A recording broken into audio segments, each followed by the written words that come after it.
নিজের টাকা দিয়ে যদি অপমান কিনতে চান তাহলে দুটো তিনটে কাজ আছে, ওগুলো করবেন। যেমন আপনি যদি কোনো দোকানদারি করেন, বড় ব্যবসা করেন, যাই করেন, ব্যাংক বিমা যেখানেই জড়িত থাকেন, আপনার টাকা যদি কখনো টাকার যে ট্রানজ্যাকশনগুলো হয়, বিনিময়গুলো আপনি ডিউ রেখে বা বাকি রেখে করবেন।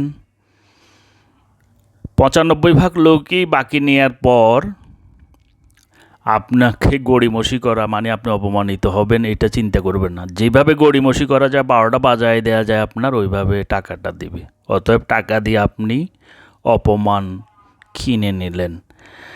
আর ২ নম্বর হলো টাকা ধার। টাকা ধার দিয়েছেন তো মরেছেন ৯৫%।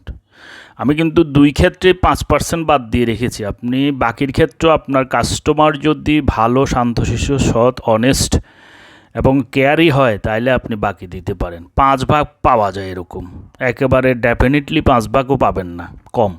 ঠিক ধার দেনার ক্ষেত্রে একই অবস্থা। যদি ধার দেন এমন আত্মীয়স্বজনকে দিয়ে যেন উপকারার্থে, সেটা সমস্যা নেই, দিলে দিল, না দিলে নাই। কিন্তু অন্যান্য লোক যারা আছে এদেরকে আপনি ধার দেনা দিবেন, নেয়ার পরে ভাববে যে ওইটা ওরই টাকা, মনে হয় আপনি একটা ব্যাংক থেকে নিয়েছে।